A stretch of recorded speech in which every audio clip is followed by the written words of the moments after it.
محمد رسولنا النبي الأمي المبعوث رحمة للعالمين، خاتم الأنبياء والمرسلين، نور هذه الأمة وضياؤها وشفيعنا يوم الحساب.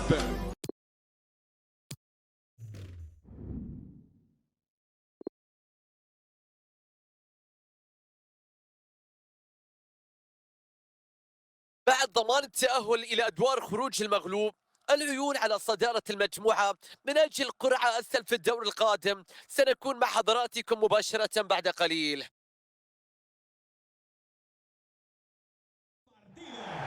مباراة تبدو مثيرة هنا في ملعب سانتياغو برنابيو، ونتمنى بأن تكون كذلك. من كابينة التعليق تحياتي محدثكم فارس عوض.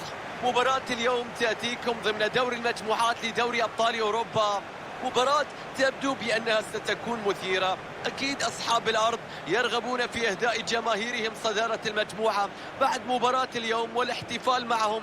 الأمر سيكون في منتهى الروعة إن تحقق على أرضية الميدان، وأكيد بأنه سيسعى إلى ذلك في المباراة.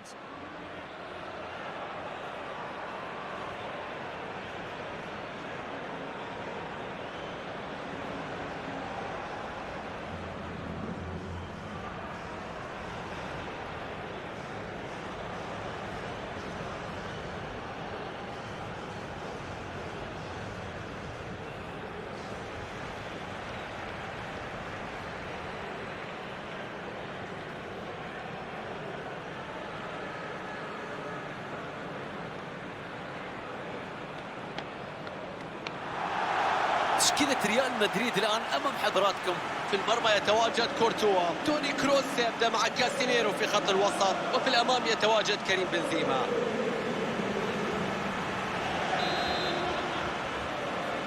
والآن تبدأ المواجهة ضمن مرحلة المجموعات من الشامبيونز ليج. كاسيميرو يتدخل، الله على قطع الكرة.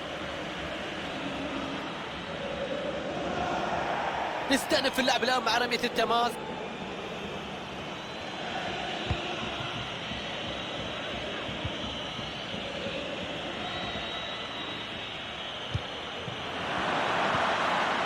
حلو التدخل على الكرة.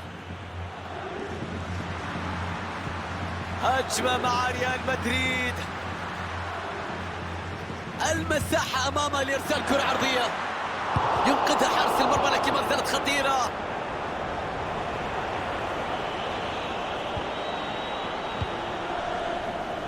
اليوم في فرصة أمام أصحاب الأرض لاحتلال صدارة المجموعة والتأهل في المركز رقم 1.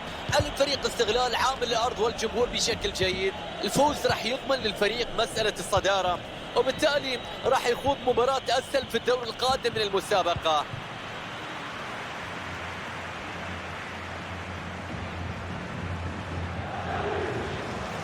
بيرلا ميندي،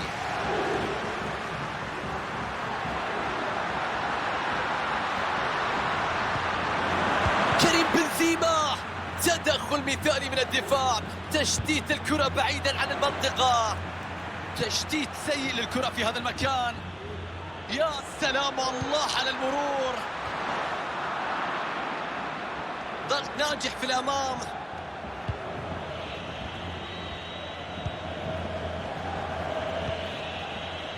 أجواء دوري أبطال أوروبا تختلف تماما عن أجواء المباريات المحلية. تجد هنا أكبر الفرق الأوروبية مستوى التنافس والإثارة يختلف، المباريات أصعب حتى وإن كانت في دور المجموعات. الله على التصدي من كورتوا، مع تواجد كريم بنزيما نتوقع الكثير في هذه المباراة. هدف فريق الأول مصدر إسعاد دائم لأي دفاع ولأي حارس مرمى. أكيد راح تكون هناك محاولات لإيقافه بكل الطرق الممكنة. بيلعب الكرة، ممتاز التصدي، برافو حارس المرمى، يستحق الإشادة. الله على هذا التصدي للكرة من هذه المسافة.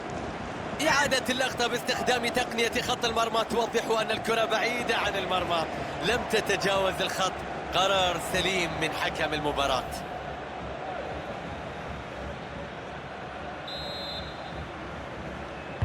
بينفذ الركنية، حارس المرمى قام بكل شيء في اللقطة الماضية من مسافة قريبة، لكن حافظ على تركيزه ونجح في الاختبار.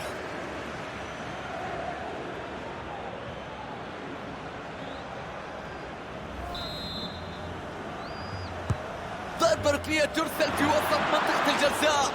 اوه، رأسية كانت قوية، كانت في طريقها للمرمى. تصدي رهيب من حارس المرمى.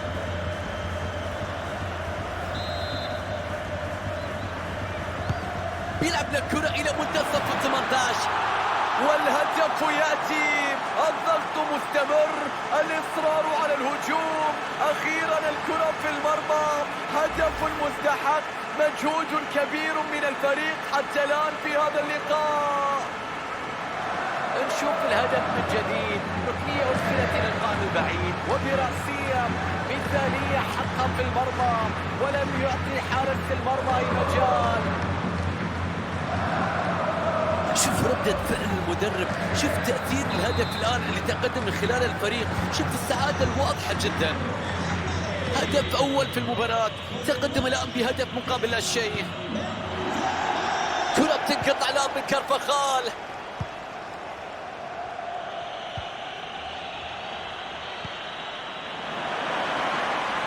لديه فرصة لإرسال كرة عرضية. تدخل بدون أخطاء من جانب مندي.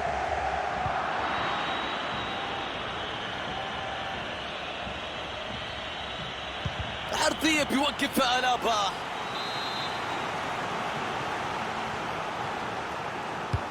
ركنية باتجاه المنطقة، لم يبعدها وما زالت الخطورة قائمة. كرة تفتقد إلى التركيز، مرت الكرة الجانبية إلى ضربة مرمى. لوكا مودريتش. لوكا مودريتش يفقد الاستحواذ.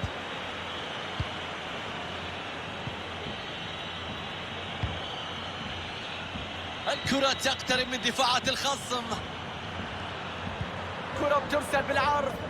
ابعاد سيء للأخطاء، ما زالت يا الله، فرصة للتعادل.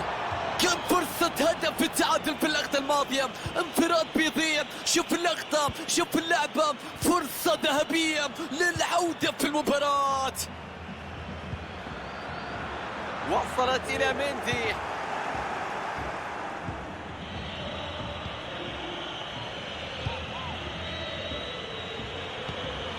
نظرة ممتازة للملعب.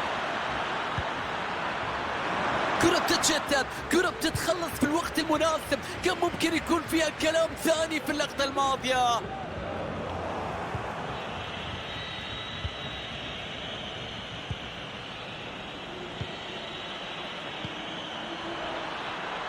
ممكن هذه، ممكن كرة التعادل. فرصة كبيرة، الهجمة مرتدة ممكن تشكل خطورة. فرصة والمساحة موجودة، لابد أن يتصرف. فدائية كبيرة في هذه اللقطة. شوف اعتراض الكرة.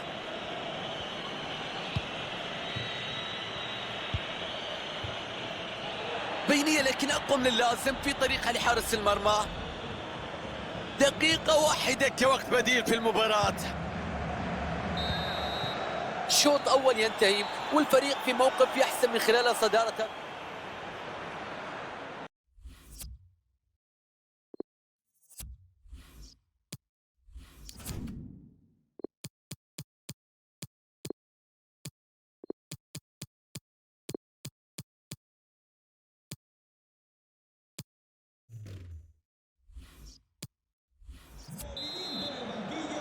والآن مع الشوط الثاني من مباراة دوري المجموعات للتشامبيونز ليج.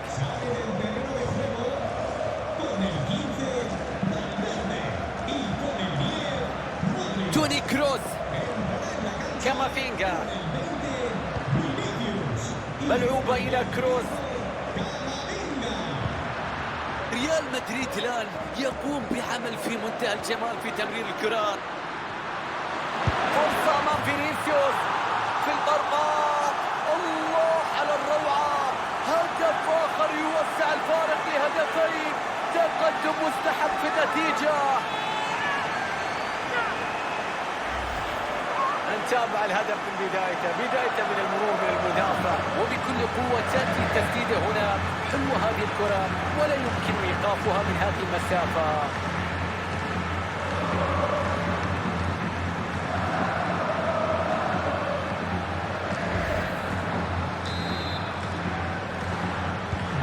هدف يوسع الفارق مشاهدينا، النتيجة الآن هدفين مقابل لا شيء.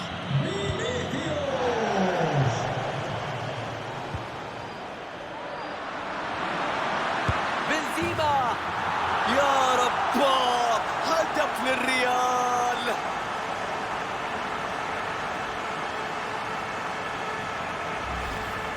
نشوف الإعادة من جديد. يا سلام على التمريرة البينية. بعد ذلك الإنهاء المثالي للكرة تحت ضغط كبير، لكن عرف كيف يتعامل معاه ووضع الكرة في الشباك. 3 أهداف مقابل لا شيء هي النتيجة الحالية. تقدم مريح جدا ب3 أهداف كاملة.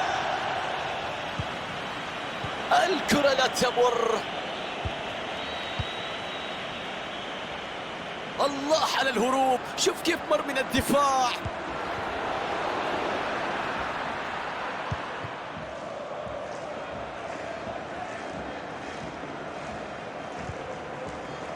تحرك جيد يساعد في قطع الكرة. مر فيها من ألابا بدون أي صعوبة. تصدي من كورتوا والخطورة مستمرة. توني كروس. تفوق واضح لريال مدريد في أرقام الاستحواذ في هذه المباراة. متحكمين، مسيطرين، فارشين في أرضية الملعب، في خط الوسط فرض أسلوبه. حتى الآن يسير الفريق بشكل أفضل وبشكل ممتاز، وفي طريقة لتحقيق الفوز بشكل مريح. إذا حارس المرمى قام بكل شيء في اللقطة الماضية من مسافة قريبة، لكن حافظ على تركيزه ونجح في الاختبار. واضح المدرب راح يجري تغيير في هذا التوقيت. ركنية في المنتصف، كرة بالتعدي، فرصة أمام المرمى. الله على الفدائية من المدافع، شوف اعتراض الكرة الماضية.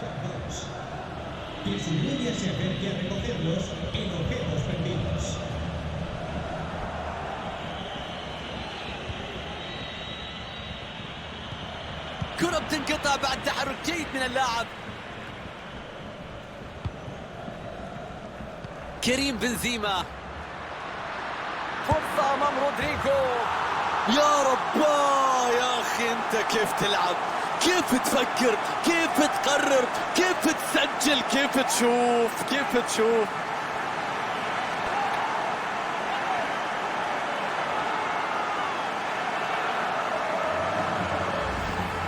نشوف إعادة الهدف من جديد. هجمة مرتدة كانت سريعة، ثم تسديدة قوية من هذه المسافة لا يمكن التصدي لها بكل تأكيد. تصويبة رائعة.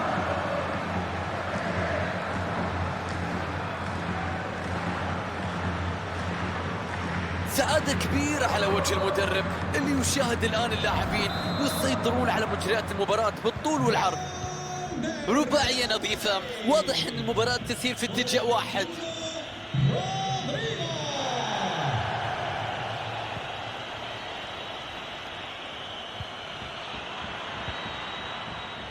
إمكانية الكرة العرضية. الحكم يتراجع عن إتاحة الفرصة ويقرر احتساب خطأ في اللقطة الماضية. ركلة ثابتة أخطر في رأيي من الركلة الركنية. ممتاز في قراءة اللعب. الآن تأتي فرصة لهجوم مرتد. الأفضلية موجودة في الهجمة المرتدة،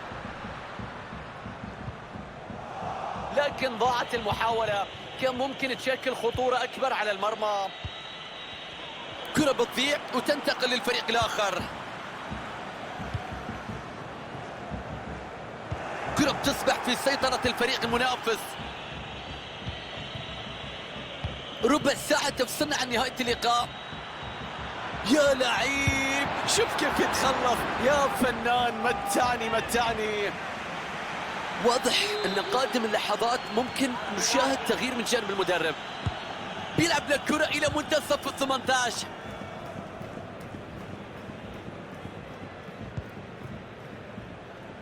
فينيسيوس، محاولة هجومية يتقدم بالكرة، فرصة خطيرة. أوهو، حارس المرمى طار، حلق، تصدى لهذه الكرة. لا نشاهد اللاعبين وعمليات الإحماء على الخط، ممكن يكون تبديل في الدقائق القادمة. خطورة مستمرة بعد فشل إبعاد الكرة. شوف استحواذهم على الكرة، فارضين أسلوبهم، متحكمين في المباراة. طرف الملعب متاح للتقدم، الفرصة متاحة لإرسال كرة عرضية. ابعاد سيء للقطة، ما زالت خطيرة. 6 دقائق فقط ويطلق الحكم صافرة النهاية.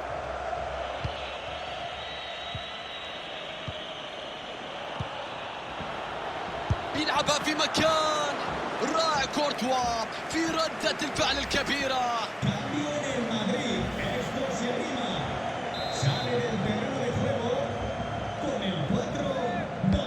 تنفيذ الضربة الركنية في وسط منطقة الجزاء. تدخل وكرة تبعد.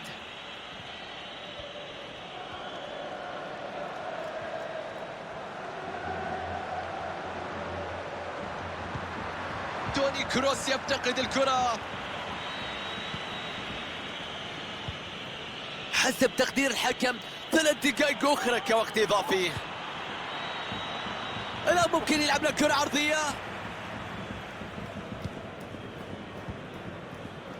تمركز ممتاز يساعد في قطع الكرة.